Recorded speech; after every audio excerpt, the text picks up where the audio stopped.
अस्सलाम वालेकुम जी। हाँ जी दोस्तों, अज असी मौजूद हाँ जी नदीम ब्रदर आटो जी की बरकी रोड लाहौर पाकिस्तान। तो अज असी एक ऐसी टैक्नीकल वीडियो जी वो दसन जा रहे हैं कि बंदियां ने ना सुनिया वा, बंदियां नहीं पता भी वो की चीज़ आ ते ना, और उस दे बारे जो नदीम साहब सानू गाइड करनगे और कह लो तुसी भी असी उस चीज़ का इंप्रेशन करने जा रहे हैं कि और वो की चीज़ आ और ये जो ट्रैक्टरां नूं आ इंजणां नूं आ वो किस तरह बेहतर रख सकती है और ये जो ट्रैक्टर दे नाल उहदा की दारोमदार आ, क्यों लोग जोड़े ने जिस तरह इंडिया के ट्रैक्टर ने हर ट्रैक्टर में वो लगी होंगी है ना उसका है जी टर्बो। और बड़े बड़े जिन्ने भी दुनिया के अंदर सब तो हैवी और पावरफुल इंजन आ वो बगैर टर्बो तो नहीं, टर्बो इंजन जोड़ा उसकी ही मांग आ मार्केट के अंदर। तो टर्बो के बारे अज नदीम साहब होना को पूछते हैं कि पाकिस्तान के अंदर केड़ा ऐसा इंजन आ, किहड़े ट्रैक्टर का इंजन वा जिहदे नाल ये जिहड़ी आ इंस्टॉल हो सकती आ और टर्बो जिहड़ी है किस तरह काम करती आ और ये जी डीजल की बचत आ वो टर्बो किस तरह करती आ और इंजन की जी पावर आ वो टर्बो किस तरह वधाउंदी आ। मुकम्मल गलबात साहब जी साडी नाल नदीम साहब करदे। अस्सलाम वालेकुम जी नदीम साहब। वालेकुम सलाम जी। जी नदीम साहब, टर्बो के बारे जिहड़ा वा इहदा टैक्नीकल ऑपरेशन करके दोस्तां नूं थोड़ा जिहा इहदे ते जिहड़ा वा गाइड करो जी। टर्बो बेसिकली एक ब्लोअर है। टर्बो कई किस्म के होंगे। पहले दुनिया के जोड़े टर्बो बने सी वो इलैक्ट्रिक मोटर नाल चलण वाले सी, वो बैटरी करंट नाल चलते सी, बैटरी नाल चलते सी, ਉਹਦੇ ਨਾਲ ਉਹ टर्बो चलते ही। फिर उस तो बाद टर्बो कुछ ऐसे बने कि ਜਿਹੜੇ बेल्ट नाल चलते हैं, घूम के बेल्ट के नाल जिवें जनरेटर नाल चलते हैं ना, इस तरह टर्बो चलते हैं। और चो फिर अगली आ जिहड़ी किस्म है जिहड़े टर्बो आ ही जिहड़े इत्थे हुण ज़्यादा मोस्टली पॉपुलर टर्बो है वो एग्जॉस्ट नाल चलण वाले हैं, एडवांस टेक्नोलॉजी दे अंदर जी। एडवांस जिहड़े हैगे आ ਉਹਦੇ ਵਿੱਚ ਜਿਹੜਾ है ना टर्बो वो एग्जॉस्ट जिहड़ा सलेंसर तो साडा प्रेशर निकलदा है ना, यानी कि ਉਹਦੇ ਤੋਂ ਹੀ ਉਹਨੂੰ हाँ जी, जिहड़ा सलेंसर तो प्रेशर निकलदा है उस प्रेशर दे नाल ਉਹ टर्बो घुमदा है। जिस तरह कि आ टर्बो हैगा एरा भट्ठी दे उत्ते लगा होया, आ भट्ठी दे उत्ते लगा होया और भट्ठी तो जिहड़ा प्रेशर निकल रहा है सलेंसर दा ਉਹਦੇ ਅੱਗੇ एक फिरकी लगी हुई है, ब्लेड लगा होया। वो ब्लेड जिहड़ा इस टर्बो ਨੂੰ घुमांदा है और वो घूमन दे नाल इधर एयर क्लीनर वाली साइड ते भी एक टर्बो लगा होया, ए ब्लेड लगा होया। ਉਹਦੇ ਵਿੱਚ आ जिहड़ा टर्बो है ना, आ जिस टाइम एग्जॉस्ट इधरों इधर जांदा है, एग्जॉस्ट इस पासे जांदा है, एग्जॉस्ट जान नाल टर्बो घूमदा है। वो टर्बो घूमन नाल इस एग्जॉस्ट वाले ब्लेड नाल इनलैट वाला ब्लेड भी इक्को ही शावट ते लगे हुंदे है। इस साइड ते जिहड़ा ब्लेड घूमदा है वो एयर क्लीनर चों हवा खिच्चदा है, एयर क्लीनर चों हवा खिच्चदा है, खिच के ते प्रेशर दे नाल इंजन दे अंदर टिक दिंदा। यानी कि जिहड़ा पिस्टन है उन्होंने बजाए कि हवा खिंचनी पै रही है, खिंचन की बजाय इनू एक प्रेशर का बूस्ट प्रेशर मिलता है। यानी कि गल करन दा मकसद ये आ कि जिस तरह असी एक इंसानी हिसाब ला लो जिसम का बंदा साह खिंच के लैंदा वा अपने जोर नाल जो खिंचदा वा ओदी एनर्जी वेस्ट हुंदी है, जोर लगदा ते या एक बनया बनाता साह ऑटोमैटिक ही अंदर तुरया जांदा।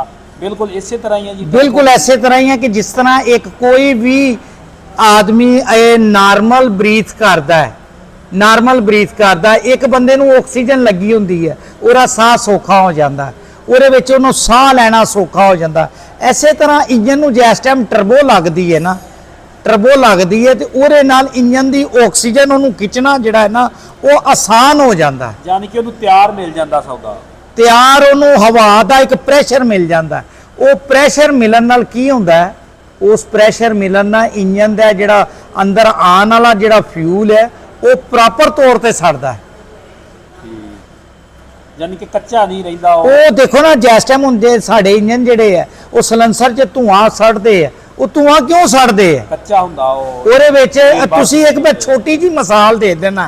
ਘਰ ਦੇ ਵਿੱਚ ਅਸੀਂ ਅਗਰ LPG ਦੇ ਉੱਤੇ ਕੋਈ ਭਾਂਡਾ ਰੱਖੀਏ ਉਹਨੇ ਇਹਦੇ ਵਿੱਚ ਟਰਬੋ ਦੇ ਵਿੱਚ ਜਿਹੜਾ ਹੈ ਨਾ, ਟਰਬੋ ਦੇ ਵਿੱਚ ਉਹਨੇ ਇੱਕ ਬੂਸਟ ਪ੍ਰੈਸ਼ਰ ਦੇਣਾ। ਹੁਣ ਟਰਬੋ ਜਿਹੜੀ ਹੈ ਬਜਾਏ ਕਿ ਇੰਜਨ ਸੈਕਸ਼ਨ ਕਰ ਰਿਹਾ, ਟਰਬੋ 7 PSI 10 PSI ਜਾਂ 12 PSI ਪ੍ਰੈਸ਼ਰ ਦਾ ਬੂਸਟ ਪ੍ਰੈਸ਼ਰ ਪਿਸਟਨ ਦੇ ਉੱਤੇ ਦਿੰਦਾ ਹੈ। ਉਹ ਬੂਸਟ ਪ੍ਰੈਸ਼ਰ ਦੇਣ ਨਾਲ ਕੀ ਹੁੰਦਾ ਕਿ ਉਹਦਾ ਜਿਹੜਾ ਫਿਊਲ ਹੈ ਉਹ ਸਹੀ ਤੌਰ ਤੇ ਚੱਲਦਾ। ਮੈਂ ਤੁਹਾਨੂੰ ਇੱਕ ਮਿਸਾਲ ਦੇਣ ਲੱਗਾ ਸੀ, ਤੁਸੀਂ ਗੌਰ ਕਰੋ, ਘਰ ਦੇ ਵਿੱਚ ਤੁਹਾਡਾ ਅਗਰ ਤੁਸੀਂ LPG ਦਾ ਇੱਕ ਚੁੱਲ੍ਹਾ ਰੱਖਿਆ ਹੋਇਆ ਹੈ, ਉਹਦਾ ਜੈਟ ਖਰਾਬ ਹੋ ਜਾਂਦਾ ਹੈ, ਉਹਦੀ ਥੋੜੀ ਜੀ ਗੈਸ ਜ਼ਿਆਦਾ ਆਉਣ ਲੱਗ ਪੈਂਦੀ ਹੈ ਤੇ ਭਾਂਡੇ ਕਾਲੇ ਹੋਣੇ ਸ਼ੁਰੂ ਹੋ ਜਾਂਦੇ ਆ। ਅਗਰ ਉਹਦੀ ਹਵਾ ਦੀ ਮਿਕਦਾਰ ਔਰ ਗੈਸ ਇੱਕੋ ਜੀ ਕੰਟਰੋਲ ਹੋ ਜਾਏ ਤੇ ਭਾਂਡੇ ਕਾਲੇ ਹੋਣੇ ਹਟ ਜਾਂਦੇ ਆ।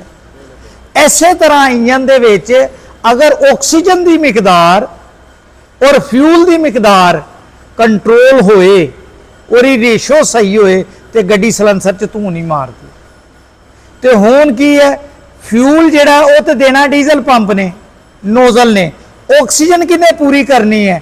ਆਕਸੀਜਨ ਅਗਰ ਇੰਜਨ ਖਿੱਚੇਗਾ ਥੋੜੀ ਖਿੱਚੇਗਾ, ਅਗਰ ਟਰਬੋ ਦੇਗਾ ਤੇ ਉਹਨੂੰ ਜ਼ਿਆਦਾ ਹਵਾ ਭਰ ਕੇ ਦੇਗਾ। ਉਹਦੇ ਨਾਲ ਇੰਜਨ ਦੀ 15 ਤੋਂ 20% HP ਜਿਹੜੀ ਹੈ ਨਾ, 15% 20% HP ਵੱਧ ਜਾਂਦੀ ਹੈ। ਜਿਸ ਤਰ੍ਹਾਂ ਦੇਖੋ 240 ਹੈ, ਉਹਦੇ ਉੱਤੇ ਟਰਬੋ ਲੱਗ ਗਿਆ ਤੇ ਉਹ 260 ਹੋ ਗਿਆ ਔਰ 60 HP ਹੋ ਗਿਆ, 20% ਵੱਧ ਗਈ। ਹਾਲਾਂਕਿ 260 ਦੇ ਵਿੱਚ ਮੈਂ ਤੁਹਾਨੂੰ ਆ ਦੱਸ ਦਵਾਂ, 260 ਦੀ ਟਰਬੋ ਕੋਈ ਐਸਾ ਖਾਸ ਕੰਮ ਨਹੀਂ ਕਰਦੀ ਪਈ। ਆ ਵੀ ਤੁਹਾਨੂੰ ਅੱਜ ਮੈਂ ਵੀਡੀਓ ਚ ਦੱਸ ਦਵਾਂ, ਇੱਕ ਨਾਰਮਲ ਟਰਬੋ ਹੈ। 260 ਦੀ ਜਿਹੜੀ ਟਰਬੋ ਹੈ ਉਹ ਪੂਰੀ ਐਫੀਸ਼ੀਐਂਟ ਨਹੀਂ ਹੈ, ਉਹ ਟਰਬੋ ਉਸ ਇੰਜਨ ਨਾਲ ਸਹੀ ਮੈਚ ਨਹੀਂ ਹੈ, ਲੇਕਿਨ ਚੱਲਦੀ ਪਈ ਹੈ, ਲੋਕ ਚਲਾਉਂਦੇ ਪਏ ਹੈ, ਠੀਕ ਹੈ। ਔਰ ਅੱਛਾ ਜਿਹੜਾ ਵਾ ਉਹ ਅੱਛਾ ਹੈ, ਆਪਣੀ ਇੰਜਨ ਦੇ ਹਿਸਾਬ ਨਾਲ ਉਹ ਚ ਗੁਜ਼ਾਰਾ ਕਰਦੀ ਪਈ। ਅਗਰ ਤੁਸੀਂ ਉਹਦਾ ਬੂਸਟ ਪ੍ਰੈਸ਼ਰ ਚੈੱਕ ਕਰੋਗੇ ਤੇ 260 ਦਾ ਬੂਸਟ ਪ੍ਰੈਸ਼ਰ ਤੁਹਾਨੂੰ ਮਿਲੇਗਾ ਹੀ ਨਹੀਂ। ਜਦਕਿ ਜਿਸ ਤਰ੍ਹਾਂ ਇੱਥੇ ਆ ਟਰਬੋ ਲਾਈ ਹੈ, ਜਿਸ ਤਰ੍ਹਾਂ ਅਸੀਂ 165 ਨੂੰ ਟਰਬੋ ਲਾਈ ਸੀ, ਉਹਦਾ ਬੂਸਟ ਪ੍ਰੈਸ਼ਰ 14 PSI ਸੀ।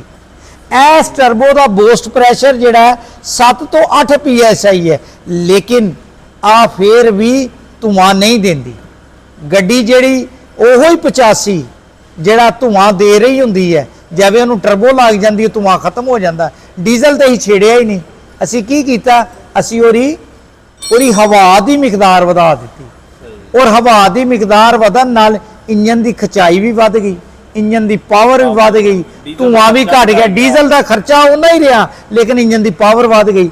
ਇੰਜਨ ਜਿਹੜਾ ਸੌਖਾ ਚੱਲਣ ਲੱਗ ਪਿਆ। ਜਿਵੇਂ ਇੱਕ ਬੰਦਾ ਨਾਰਮਲ ਬਰੀਥ ਲੈ ਰਿਹਾ ਸੀ, ਇੱਕ ਬੰਦਾ ਆਕਸੀਜਨ ਨਾਲ ਬਰੀਥਿੰਗ ਕਰ ਰਿਹਾ, ਤੇ ਉਹ ਉਹਦੇ ਨਾਲੋਂ ਬਿਹਤਰ ਹੋ ਜਾਂਦਾ। ਆਹ ਟਰਬੋ, ਹਾਂ ਹੁਣ ਫਿਰ ਆਏ ਕਿ ਡਿਪੈਂਡ ਕਰਦਾ ਹੈ ਕਿ ਉਹ ਟਰਬੋ ਦੀ ਕੁਆਲਿਟੀ ਕੈਸੀ ਹੈ, ਟਰਬੋ ਤੁਸੀਂ ਕਿੱਡੀ ਲਾਈ ਹੈ। ਆਇਆ ਕਿ ਟਰਬੋ ਤੁਸੀਂ ਛੋਟੀ ਲਾਈ ਹੈ, ਉਹ ਹਾਈ ਰੈਵੋਲੂਸ਼ਨ ਤੇ ਚੱਲ ਰਹੀ ਹੈ, ਉਹ ਬੂਸਟ ਪ੍ਰੈਸ਼ਰ ਤੇ ਬੜਾ ਅੱਛਾ ਬਣਾਏਗੀ, ਲੇਕਿਨ ਉਹਦੀ ਉਮਰ ਘੱਟ ਹੋਏਗੀ, ਉਹਦੀ ਉਮਰ ਘੱਟ ਹੋਏਗੀ। ਜਿਵੇਂ ਹੁਣ ਐਸੇ ਇੰਜਨ ਦੇ ਅਸੀਂ ਉੱਤੇ ਅਸੀਂ ਫੀਜ਼ਰ ਦੀ ਟਰਬੋ ਲਾ ਦਿੰਦੇ ਹਾਂ, ਪਰਕਨ ਦੀ ਓਰੀਜਨਲ ਟਰਬੋ ਲਾ ਦਿੰਦੇ ਹਾਂ, ਉਹਦਾ ਬੂਸਟ ਪ੍ਰੈਸ਼ਰ ਐਰ ਨਾਲ ਥੋੜਾ ਜਿਹਾ ਬਿਹਤਰ ਹੋਏਗਾ, ਲੇਕਿਨ ਉਹਦੀ ਉਮਰ ਘੱਟ ਹੋਏਗੀ, ਉਹਦੀ ਉਮਰ ਇਸ ਟਰਬੋ ਨਾਲੋਂ ਅੱਧੀ ਹੋਏਗੀ। ਅਸੀਂ ਟਰਬੋ ਥੋੜੀ ਜਿਹੀ ਵੱਡੀ ਲਾ ਦਿੱਤੀ, ਲੇਕਿਨ ਇਹਦਾ ਬੂਸਟ ਪ੍ਰੈਸ਼ਰ ਉਹਨਾਂ ਥੋੜਾ ਜਿਹਾ ਘਟ ਗਿਆ, ਲੇਕਿਨ ਇਹਦੀ ਉਮਰ ਵੱਧ ਗਈ। ਇਸੇ ਤਰ੍ਹਾਂ ਅਸੀਂ ਦੇਖਣਾ ਪੈਂਦਾ, ਕਿਉਂਕਿ ਅਸੀਂ ਗਰੀਬ ਕੰਟਰੀ ਹੈ ਸਾਡੀ, ਅਸੀਂ ਬਾਰ-ਬਾਰ ਇੰਜਨ ਦੀ ਓਵਰਹਾਲਿੰਗ, ਬਾਰ-ਬਾਰ ਟਰਬੋ ਦੀ ਰਿਪੇਅਰਿੰਗ ਅਫੋਰਡ ਨਹੀਂ ਕਰ ਸਕਦੇ। ਦੂਸਰੇ ਨੰਬਰ ਤੇ ਸਾਡੇ ਮੁਲਕ ਦੇ ਵਿੱਚ ਤੇਲ ਬਹੁਤ ਜ਼ਿਆਦਾ 2 ਨੰਬਰ ਹੈ, ਫਿਲਟਰ ਬਹੁਤ ਜ਼ਿਆਦਾ 2 ਨੰਬਰ ਹੈ, ਔਰ ਇੱਕ ਉਸ ਤੋਂ ਵੱਡਾ ਮਸਲਾ ਕਿ ਸਾਡੇ ਬਾਜ਼ ਗੱਡੀਆਂ ਐਸੀਆਂ ਉਹਨਾਂ 'ਚ ਆਇਲ ਫਿਲਟਰ ਕੰਮ ਹੀ ਨਹੀਂ ਕਰਦਾ ਪਿਆ। ਤੁਸੀਂ ਮੇਰੀ ਉਹ ਵੀਡੀਓ ਦੇਖੀ ਹੋਏਗੀ।